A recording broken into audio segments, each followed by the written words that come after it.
My daughter screamed with a fury I had never seen in her eyes. "You either pay for your food, or you find somewhere else to live." Her words fell on me like stones, each one heavier than the last.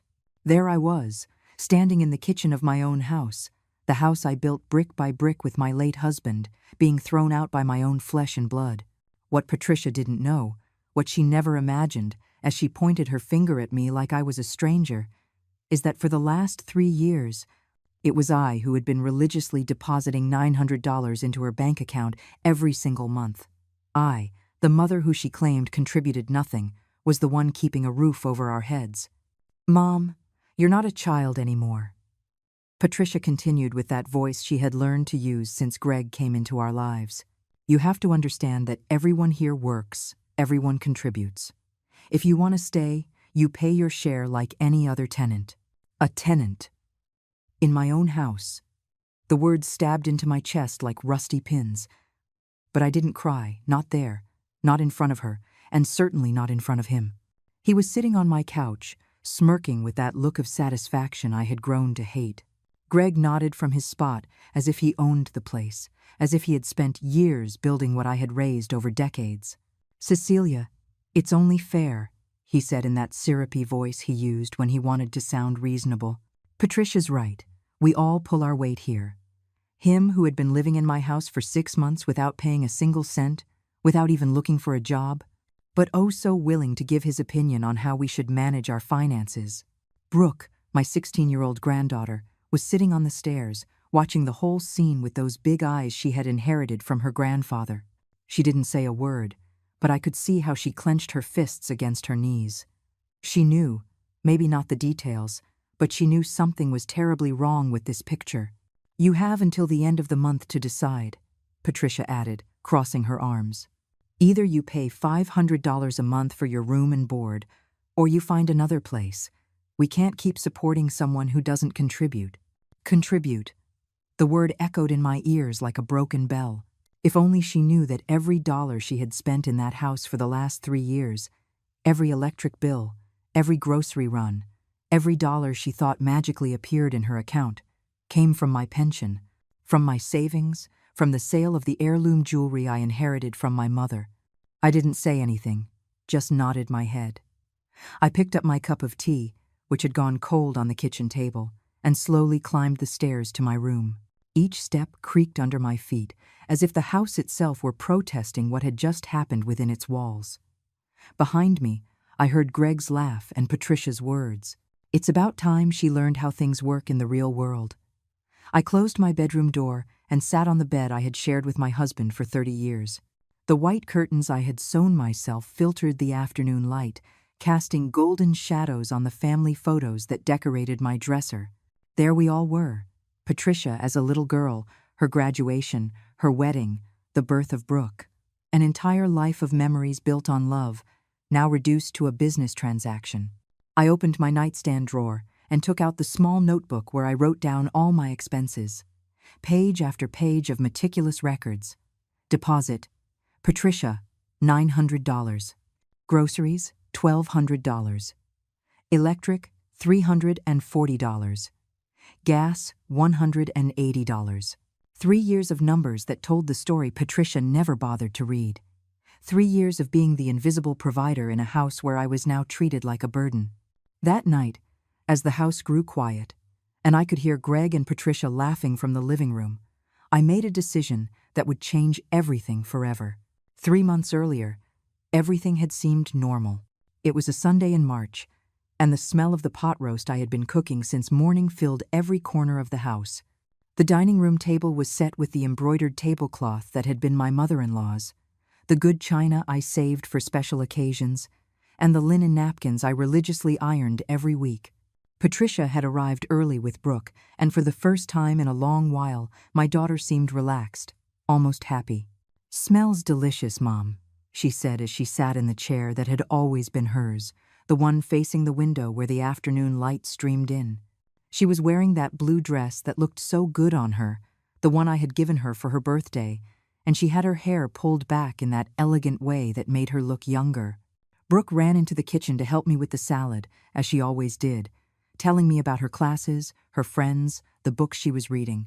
Everything felt perfect, or so I thought. I should have noticed the little signs. How Patricia checked her phone every 5 minutes. How she smiled in that strange way when she got texts. How her eyes lit up in a way I hadn't seen since her divorce. I should have been suspicious when she asked me, so casually, about my finances. "Mom, how do you make your pension stretch so far?" she had asked while pouring iced tea into the glasses. "I can barely make it to the end of the month on my salary, and you always seem so comfortable with money." I had smiled, proud that I could help her without making her feel bad. "Oh, honey, when you learn how to budget, you can always make it work. Besides, your father taught me to save when we were young." What I didn't tell her was that every month, like clockwork, I transferred $900 into her account ever since she got divorced. What she didn't know was that I had sold my mother's engagement ring, my grandmother's gold hoop earrings, and even some of the antique furniture I had stored in the basement. All to make sure that she and Brooke never had to go without. It was my secret, my quiet way of taking care of them without hurting her pride. That afternoon, after lunch, Patricia got a call. She walked out into the backyard to answer it, and through the kitchen window, I could see her pacing among my rose bushes, gesturing animatedly, laughing with a joy I hadn't seen in her for years. When she came back in, her cheeks were flushed and her eyes were shining. "It was a friend," she said, but there was something in her voice, a contained excitement she couldn't quite hide. Brooke looked at her curiously but said nothing. My granddaughter had always been observant, just like her grandfather. 2 weeks later, Patricia told me about Greg. "He's a wonderful man, Mom. He worked in construction for years, but he's between projects right now. He's so smart, so hardworking." She described him as if he were a prize she had won, with the excitement of a teenage girl in love that contrasted with her 42 years. I was happy for her. I truly was. After the disaster of her marriage, she deserved to be happy. The first time she brought him home was a Friday afternoon. Greg was a tall man, strongly built, with the rough hands of someone who has worked their whole life. He had an easy smile and knew exactly what to say to make a good impression. He brought me flowers, yellow roses, and told me Patricia had told him so much about me. "Cecilia, it's an honor to meet the woman who raised such an extraordinary daughter." During dinner, he was charming. He praised my cooking, asked about the history of the house, and showed interest in the family photos on the walls. He even played a game of checkers with Brooke after dinner and made her laugh with his jokes. Patricia watched him with adoration, as if she had found the perfect man.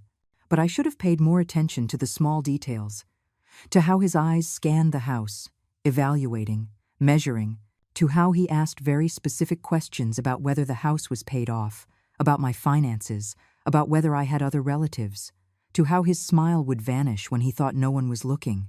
It was Brooke who opened my eyes, though at the time I didn't fully understand what she was trying to tell me. It was a Tuesday afternoon, 3 weeks after Greg had practically moved into our house. I was in the kitchen making snacks when my granddaughter came in with that worried look she got when something was deeply troubling her. "Grandma, have you noticed anything weird about Mom lately?" she asked in a low voice, glancing toward the living room where Patricia and Greg were watching television. I wiped my hands on my apron and looked at her carefully. Brooke had a maturity that sometimes surprised me, as if she were much older than her 16 years. "Weird how, honey?" I asked, though I had also noticed changes in Patricia. Lately, she spoke differently, using words that weren't hers, phrases that sounded rehearsed. And there was something in her eyes, a new hardness that unsettled me. "It's like she's a different person, Grandma. Yesterday she told me I needed to be more independent, that it was time I learned the value of $1. She suggested I get a part-time job after school." Brooke wrinkled her forehead. "But she's never said that before. She always said my only job was to study." That same night, while I was washing the dishes after dinner, I overheard a conversation that changed everything. Greg and Patricia were in the living room, but their voices carried clearly into the kitchen. They thought I couldn't hear them. Or maybe they just didn't care anymore. "Honey, you have to be firmer with your mother," Greg was saying in that soft but insistent voice I had learned to recognize. "A woman your age shouldn't be living with her mother. It's time for you to take charge of your own life." "But Greg, she's my mom. And besides, this is her house," Patricia replied, though her voice sounded less certain than usual. "Her house? Patricia, listen to me. You're the one who works, who supports this home. Your mother has done her part. It's natural that now it's your turn to be the head of the household." There was something hypnotic in the way he spoke, as if he were planting ideas in my daughter's mind, seed by seed. "But she has her pension," Patricia murmured. "Her pension?" Greg laughed with contempt. "How much can that be? $3,000–4,000? With what it costs to maintain this house, with all the expenses you have, that doesn't even cover the utilities. You're the one really holding all this together, baby. It's time she recognized that." End. I dropped a spoon in the sink, and the clatter cut off the conversation. I heard them shift in the living room, probably moving further from the kitchen, but I had already heard enough. Greg wasn't just living in my house for free. He was convincing my daughter that I was a burden, a freeloader in my own home. The following days were like walking on eggshells. Patricia started making strange comments during meals.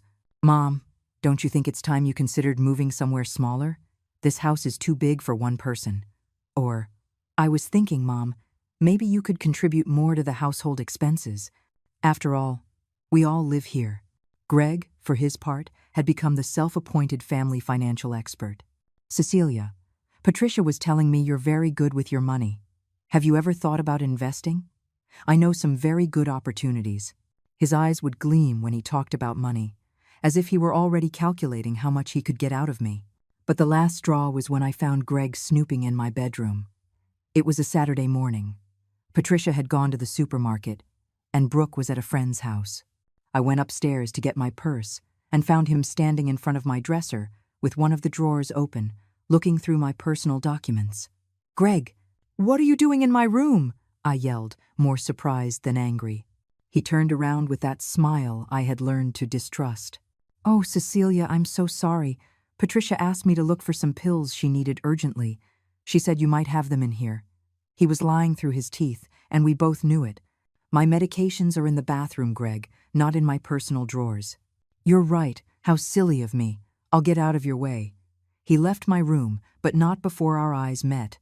In his, I saw something that made my blood run cold. He knew that I knew, and he no longer cared to hide it. That night, I checked all my documents. Everything was in its place, but I was left with the feeling that he had memorized every paper, every account number, every detail of my financial situation. Greg was no longer just an unwanted guest. He had become a threat. Greg's campaign to poison Patricia against me intensified after the incident in my room.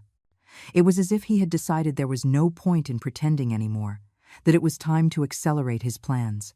It started with seemingly innocent comments at dinner, casual observations that stuck like little daggers in the family harmony we had built over years. "Patricia, honey, I was just thinking," he would say while carving the chicken I had cooked. "Your mom seems so comfortable living here without a care in the world. It must be wonderful to have no responsibilities at her age." His words sounded like compliments, but the venom was in the tone, in the way he would look at Patricia to make sure the message landed. "Greg's right, Mom," Patricia started saying a few days later. "I see you so relaxed lately. Don't you miss having your own independence?" I would look at her, not understanding where these ideas were coming from. This was my house, my lifelong home. And now my own daughter was talking to me as if I were a guest who had overstayed her welcome. But what hurt the most was seeing how Brooke watched everything in silence. My granddaughter had started spending more time in her room, avoiding family meals, making excuses not to be present when Greg began his lectures on independence and generational responsibilities. One afternoon, I found her crying in her room. "What's wrong, honey?" I asked, sitting on her bed and stroking her hair. "Grandma, I don't like how everything is changing," she said through her sobs. "Greg is putting weird ideas in Mom's head.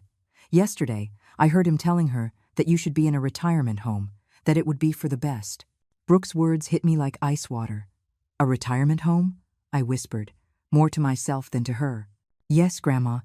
And Mom didn't say no. She just stayed quiet, like she was thinking about it." Brooke wiped her tears with the sleeve of her sweater. "I'm scared, Grandma. I'm scared she's going to go crazy and do something terrible." End of. That night, I pretended to be asleep when Patricia went up to her room. I heard her pause outside my door, as if she wanted to come in and talk. But after a few moments, her footsteps moved away. The next day, at breakfast, she announced her decision with a coldness I didn't recognize in my own daughter. "Mom, Greg and I have been talking about our financial situation," she began, not looking me in the eye. "This house is very expensive to maintain, and I think it would be best if we all contributed more equally." There was that word again, contribute. As if I hadn't contributed every single day of my adult life to keeping this family together. "What do you mean, Patricia?" I asked, though I already knew where this was going. "I mean, maybe it's time for you to consider moving to a smaller place, more appropriate for a person your age. A place where you'll have company your own age, where you won't have to worry about the upkeep of such a big house." Greg nodded from his seat at the table, calmly eating a donut I had bought the day before. "It's for your own good, Cecilia. At your age, living alone in a house this big can be dangerous. What if you fall and no one is around to help?" "I don't live alone," I retorted, trying to stay calm. "I live with my family." "Mom," Patricia sighed as if I were a small child throwing a tantrum. "You have to be realistic. Brooke is growing up. She needs her space. Greg and I are planning our future together. And you deserve a place where you can be peaceful, without the worries of maintaining a house." "And what would happen to this house?" I asked, though I already knew the answer. "Well, we'd have to sell it, of course. It's too big for us, too. With the money from the sale, we could help you get a nice apartment or even pay for a very comfortable facility where you'd have everything you need." There it was, the whole plan, laid bare in all its ugliness. They wanted me to leave my own home so they could sell it and keep the money. And my daughter, my own daughter, was sitting there explaining how it would be better for everyone if I just disappeared from their lives. "I need time to think about it," was all I could say. "Of course, Mom. Take all the time you need," Patricia said, but there was an impatience in her voice she couldn't hide. "But not too much time. These decisions are best made quickly." That afternoon, while they went out to look at apartments, I was left alone in the house that had been my home for 30 years. I walked through every room, touching the walls my husband and I had painted, remembering Christmases in the living room, birthdays in the dining room, sleepless nights in the kitchen, drinking tea, and planning our child's future. It was then that I made the decision that would change everything. If they wanted to play dirty, I would teach them how the game was really played. The pressure became unbearable after our conversation about selling the house. Greg and Patricia began acting as if they had already made all the decisions for me, talking about my future as if I weren't present, making plans that included getting rid of my furniture, my memories, my entire life. "Cecilia, we found a beautiful facility." Greg announced one morning at breakfast, pulling out his phone to show me pictures. "Look at these lovely gardens. And there are activities every day, craft classes, bingo, even dancing on Fridays." He spoke with the fake cheer of a salesman, as if he were offering me a permanent vacation instead of banishment from my own home. Patricia chimed in enthusiastically, with a smile that didn't reach her eyes.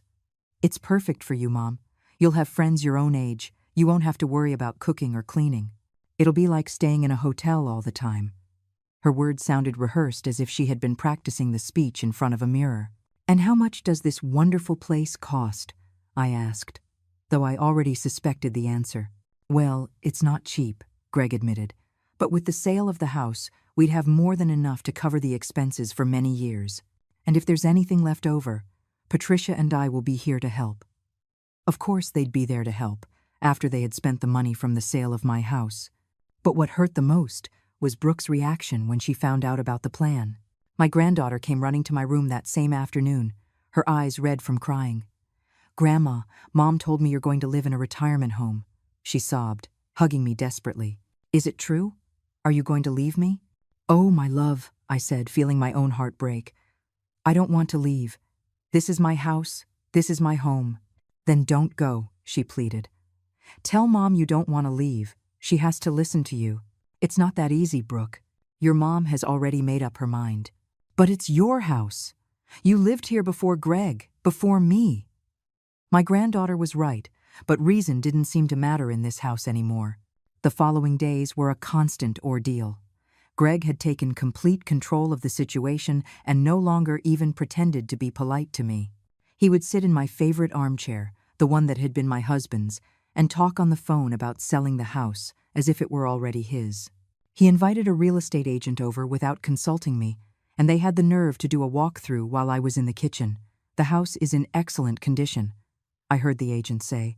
With a few minor updates, we could get a very good price in the current market. Yes, well, my mother-in-law is very careful with her things, Greg replied in that proprietary tone that made my blood boil. She's kept everything pristine for years. End quote. Patricia, who had been quiet for most of the visit, finally spoke up. How long do you think the sale would take? With the market as it is now, I'd say 2 to 3 months, tops. It's a very attractive property in a highly sought-after area. That night at dinner, Greg officially announced the timeline they had established without me. Cecilia, we've decided it would be best to act quickly. The real estate market is hot right now, and we don't know how long that will last. We're thinking of listing the house next week. Next week? I managed to say, though I felt as if I'd been punched in the stomach. Yes, Mom, Patricia intervened, avoiding my gaze.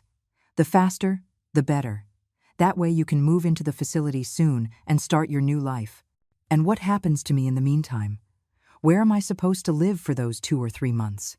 Greg and Patricia exchanged a look as if they had been expecting that question. Well, we thought you could stay here until the sale is finalized, Patricia finally said, but you'd have to contribute to the household expenses in the meantime. It wouldn't be fair for you to live here for free while we're paying for everything. There it was again, that cursed word, contribute. The irony was so cruel it almost made me laugh. They, who were living off my money without knowing it, were asking me to contribute to the upkeep of my own house. How much? $500 a month, Greg answered without hesitation. For your room and board. It's very reasonable, considering everything that's included. That night, lying in my bed, staring at the ceiling I had looked at thousands of times over 30 years, I made the hardest decision of my life. I was not going to let them kick me out of my own home like an old dog. I was not going to let them take advantage of me for one more day. It was time they found out who had really been supporting this family for the last 3 years. It was time for Greg and Patricia to meet the real Cecilia. The ultimatum came on a Tuesday night, after a tense dinner where the silence had become more eloquent than any words. Greg had been especially aggressive all week, acting as if he already owned the house, reorganizing my things without permission, inviting his friends over to drink beer in my living room, treating me like I was a maid in my own home. Cecilia, we need to talk, Patricia said that night, with that official voice she had adopted since Greg brainwashed her.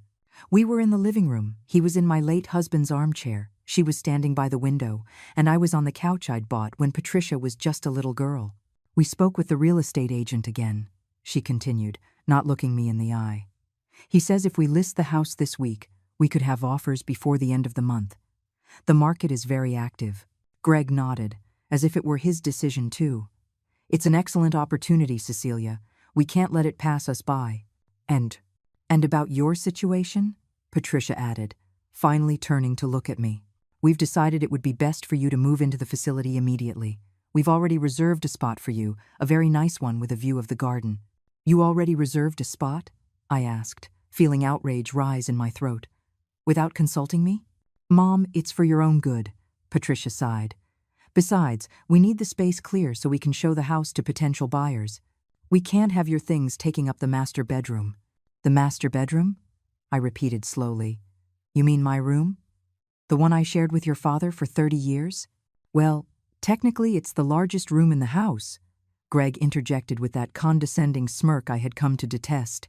Buyers will want to see it empty so they can imagine themselves living here.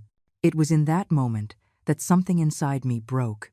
To see this stranger talking about my room, my bed, the place where I had raised my child, where I had mourned my husband, where I had lived the most important moments of my life, as if it were a piece of merchandise to be moved and rearranged at his convenience.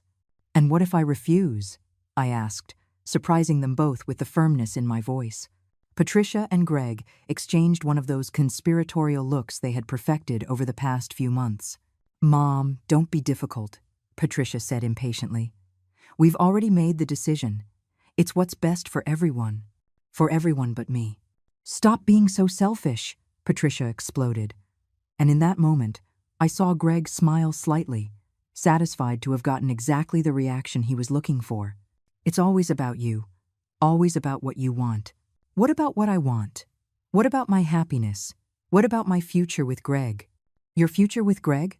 I repeated, looking at the man who had destroyed my family in less than 6 months. The future you're building with the money from the sale of my house?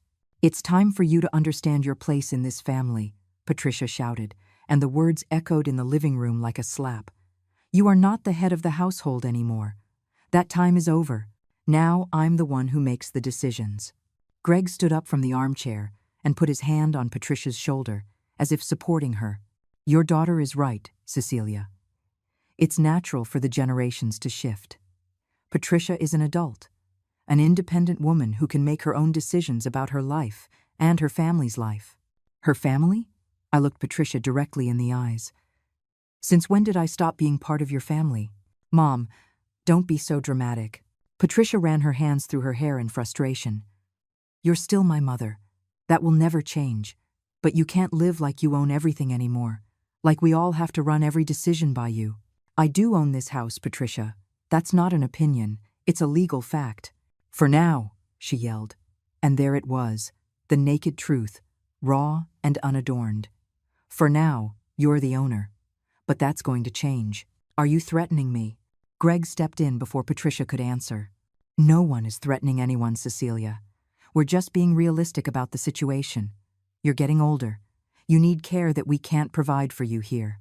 At the facility, you'll have 24-hour medical attention, age-appropriate activities, the company of people who understand what you're going through.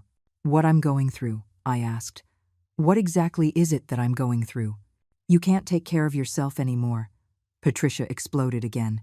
You need help. It's not healthy for a woman your age to live alone in such a big house. I don't live alone. I live with you. That's about to end. Patricia pointed her finger at me, as if I were a child being scolded. Greg and I are going to start our own family. We're going to have children. We can't have an old woman living with us. The silence that followed those words was deafening. Even Greg seemed surprised by the cruelty of what Patricia had said. Brooke, who had been listening from the stairs, began to cry audibly. An old woman, I repeated softly. That's how you see me now. Patricia immediately realized what she had said, but it was too late to take it back. Mom, I didn't mean. Yes, you did. I interrupted her, rising from the couch with a dignity I didn't know I still possessed. And that's okay.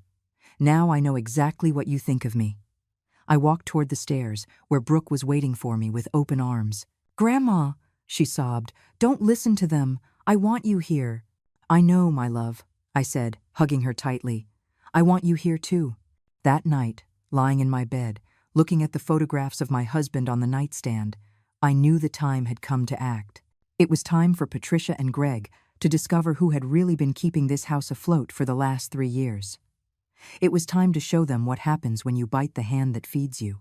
The next day, while Patricia and Greg went out to look at more retirement homes to banish me to, I began my plan in silence. This was not the time for shouting or confrontations. It was time to act with the calculated coolness I had learned from my husband when he handled his business. He always used to say that revenge is a dish best served when the enemy doesn't even realize they're being defeated until it's too late.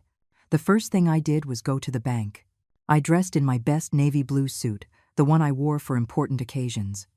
I did my hair carefully and walked the 4 blocks to the branch where I had managed my finances for over 20 years. Miss Martinez, the manager who had known me forever, greeted me with her usual smile. Cecilia, what a pleasure. How can I help you today? I need to cancel an automatic transfer, I said in the calmest voice I could manage. It's for $900 that I deposit monthly into my daughter's account. Of course, let me pull up your account. Mrs. Martinez typed on her computer and then looked at me curiously. I see you've been making this transfer for 3 years. Are you sure you want to cancel it? Completely sure. And when would you like the cancellation to take effect? Right now. I also asked her to print out all the receipts for the transfers I had made over the past 3 years. Page after page of evidence, showing how I had been the one maintaining that house, paying the bills, being the true provider while they treated me like a burden. My next stop was the office of Mr. Silva, the lawyer who had handled my family's legal affairs since my husband died. Robert Silva was an older man, the kind who inspired confidence the moment he spoke. "Cecilia, always a pleasure. What brings you in?" I explained the entire situation to him, how Greg had manipulated Patricia, how they wanted to kick me out of my own house, how they planned to sell it and keep the money. Mr. Silva listened without interrupting, taking occasional notes, his brow furrowing when I told him about the threats and ultimatums. "I understand your concerns, Cecilia, and you're right to be upset. But tell me, is the house in your name?" "Completely. My husband left it to me in his will, and I am the sole legal owner." "Perfect. Then no one can sell it without your authorization, no matter what they say or plan." Mr. Silva leaned back in his chair. "But I am concerned about the psychological pressure they are putting on you. Have you considered the possibility of changing the locks?" "Can I do that?" "It's your house, Cecilia. You can do whatever you like with it." I left his office with a clear plan and the legal reassurance I needed. My next stop was a locksmith, where I hired Mr. Mendoza to come that very afternoon and change every lock on the house. I also bought a small digital recorder, the size of a matchbox, that could be easily hidden. When I got home, I found Brooke sitting on the stairs with that sad look on her face that broke my heart. My granddaughter had been carrying the weight of this whole situation, trapped between her loyalty to me and her love for her mother. "Grandma, is it true they're going to make you leave?" "Come here, honey," I said, sitting next to her on the stairs. "I need you to help me with something very important." I explained part of my plan, just enough for her to understand that I wasn't going down without a fight.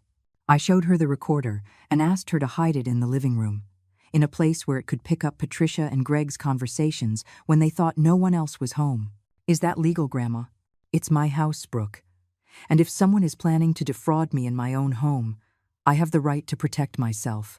That afternoon, when the locksmith arrived, I told Brooke to help me distract Patricia and Greg while Mr. Mendoza worked. It wasn't hard. They were so busy planning my banishment that they didn't even notice the sound of the tools. That night at dinner, Greg made his usual announcement about the progress of their plans. "Cecilia, I have good news. The facility can take you next Monday. It's perfect because the real estate agent wants to bring the first potential buyers on Tuesday." "Next Monday?" I asked, feigning surprise. "Isn't that a little soon?" "Not at all," Patricia chimed in. "We've already wasted too much time. The sooner, the better. Besides," Greg added with that fake smile, "we've already paid the deposit for the facility. It would be a shame to lose that money." End quote. "You already paid the deposit? With what money?" Patricia and Greg exchanged a look. "Well, we had to use our savings," Patricia lied. "But don't worry, we'll get it all back when we sell the house." That night, I pretended to be asleep when I heard them go down to the living room. I discreetly activated the recorder that Brooke had hidden behind the television and waited. I didn't have to wait long. "Do you think she suspects anything?" I heard Patricia's voice. "Not a chance," Greg replied. "She's so scared, she'll do whatever we tell her. She'll be out of here by Monday, and by Tuesday, we'll have the house on the market. What if she resists?" "She won't resist. She's already beaten. Besides, once she's in the facility, it will be much easier to convince her to sign the sales papers." "Are you sure this is going to work?" "Patricia, honey, trust me. In 3 months, we're going to be the owners of a house worth over $500,000. And the best part is, she's going to help us get it herself." I turned off the recorder and smiled in the darkness. They had just confessed to their entire plan, and I had every word on tape. Now, all that was left was the grand finale. Monday arrived like a promised storm. Greg and Patricia had spent the weekend organizing my move as if it were a military operation.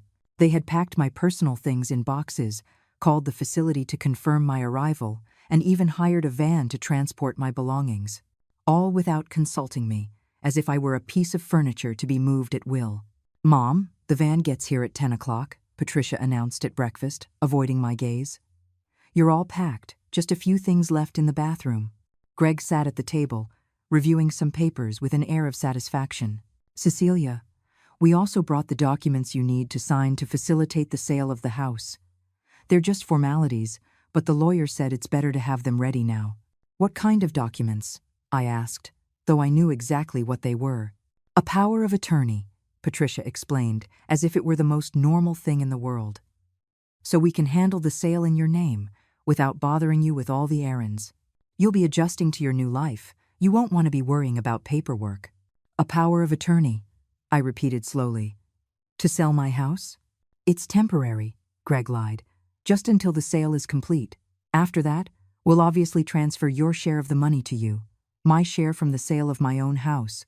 The audacity was so great it almost made me laugh. At 9:30 in the morning, I pretended to be finishing packing my last few things in my room.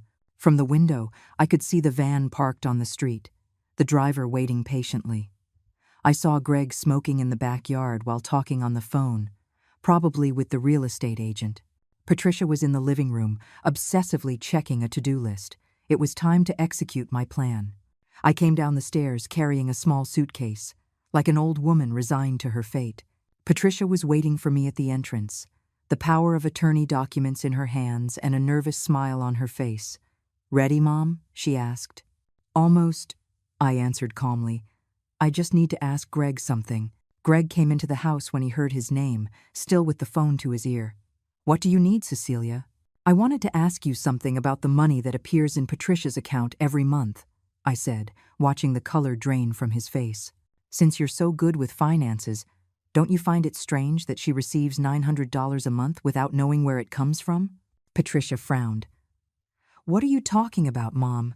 "About the $900 that appears in your bank account on the 5th of every month, without fail, for the last 3 years. Mom, I don't know what you're talking about. I don't get any mysterious deposits. End of greed." I took the bank receipts I had printed from my purse, all the papers showing the monthly transfers, and laid them out on the dining room table. "Are you sure, Patricia?" My daughter walked over to look at the documents, and I could see her expression transform as she read. Each page was a slap of reality. Transfer after transfer, month after month, year after year, all originating from my bank account and going into hers. "What is this?" Patricia stammered. "It's the proof that for the last 3 years, I have been the one supporting this house. Every dollar you thought magically appeared in your account. Every dollar that allowed you to pay for the lights, the gas, the food, came from my pension and my savings." Greg came over to see the documents, and I could see the blood drain from his face. This must be a mistake." "It's not a mistake, Greg. And if you check the date of the last transfer, you'll see it was canceled last Friday. End verse 2nd. Patricia looked up from the papers, her eyes filled with tears. "Mom, why didn't you ever tell me?" "Because I didn't want to hurt your pride. Because I wanted to help you without you feeling bad about accepting it. Because I thought that's what mothers do, take care of their children in silence. But then this whole time..." Patricia looked back and forth between the documents and my face, as if trying to reorder everything she thought she knew about our financial situation. "This whole time, you have been living off my money, in my house, while planning to throw me out as if I were a burden." I finished the sentence for her. Greg tried to recover. "Well, this doesn't change anything. You still need care. It's still dangerous for you to live alone in a house this big." "You're right, Greg," I said with a smile that chilled them both. "It is dangerous to live with people who are planning to swindle me." I took the recorder out of my purse and pressed the play button. Their own voices filled the living room. The conversation from Saturday night, where they confessed their entire plan, where they talked about tricking me into signing papers, where they congratulated each other on being so clever. The silence that followed was deafening. Patricia sank onto the couch, her face in her hands. Greg backed toward the door, as if calculating the best escape route. "And now," I said, pulling the new keys from my purse, "I think it's time you found out who is really moving out of this house." Patricia looked up, confused. "Mom?" "Greg," I said, looking directly at the man who had come to destroy my family. "You have exactly 10 minutes to get your things out of my house. The locks were changed yesterday, and these are the only keys that exist." "What?" Greg stared at the keys in my hand as if they were a venomous snake. 10 minutes, Greg. After that, if you are still on my property, I will call the police for trespassing." Greg's transformation was instant. The charming man vanished, replaced by his true nature. "You can't do this. I live here. I have rights." "You have no rights in my house, Greg. You never paid rent. You never signed a lease. You were never anything more than a guest who abused my hospitality." "Patricia!" he yelled, turning to my daughter. "Say something! You can't let her do this to me!" But Patricia was still staring at the bank receipts, as if she were finally understanding the magnitude of what they had been about to do. 9 minutes, Greg, I said, looking at my watch. And for the first time in months, I was in complete control of my own house. Greg stormed up the stairs like a hurricane, shouting threats that no longer scared me. "This isn't over, you crazy old woman. I'll sue you. I'll take this house from you anyway." His words bounced off the walls like stray bullets, but I remained motionless in the living room, calmly counting the minutes on my watch. Patricia was still sitting on the couch, going over the receipts again and again, as if hoping the numbers would magically change. Tears streamed down her cheeks as she mentally added up all the money she had received without knowing it. All the expenses she had been able to cover thanks to my silent help. "Mom," she finally whispered. "I didn't know. I swear I didn't know." "I know, honey," I said, sitting beside her on the couch that had witnessed so many family conversations over the years. "He manipulated you. He filled your head with ideas that weren't yours. But the horrible things I said to you, the way I treated you," Patricia sobbed harder. "I called you an old woman. I told you that you weren't part of the family anymore." Words hurt, Patricia. But words can also be forgiven when they come from a heart that was led astray for the wrong reasons. Greg came down the stairs carrying 2 suitcases and a backpack, his face red with fury. He stopped in front of us, and for a moment I thought he might try something violent, but he must have seen something in my eyes that stopped him. "This isn't over, Cecilia," he threatened. "I'll be back with lawyers. I'll prove you're senile, that you can't take care of yourself." "Go get all the lawyers you want, Greg," I replied with a calm that surprised even me. "I have everything recorded, everything documented. I have proof of your plan to defraud me. I have witnesses to your threats. And above all, I have something you will never have." "What?" "This house is legally mine, and it always will be." "I do." Greg looked at Patricia one last time, perhaps hoping she would come to his defense, that she would leave with him, that she would choose the future they had planned together. But my daughter didn't look up from the documents. "Patricia!" he yelled at her. "Come with me. Don't stay here with this manipulative woman." Patricia slowly raised her head, and when she spoke, her voice sounded like the little girl she had been before Greg came to poison her mind. "Leave, Greg. Just leave." The slam of the door as he left echoed through the house like the end of a nightmare. The silence that followed was different from the one we had lived with for months. It wasn't the tense silence of hostility, but the clean silence of a new beginning. Brooke came running down the stairs and threw herself into my arms. "Grandma, is it true? Is Greg not coming back?" "No, my love. Greg is not coming back." Patricia approached us, her eyes swollen from crying. "Mom, can you forgive me? Can you forgive everything I said? Everything I planned to do to you?" I hugged her tightly, feeling her body relax against mine for the first time in months. "I already forgave you, Patricia. The moment I saw it wasn't you who was speaking." "How did you stay so calm through all of this? How did you plan all this without going crazy?" "Because your father taught me that patience and strategy always beat impulsiveness and greed.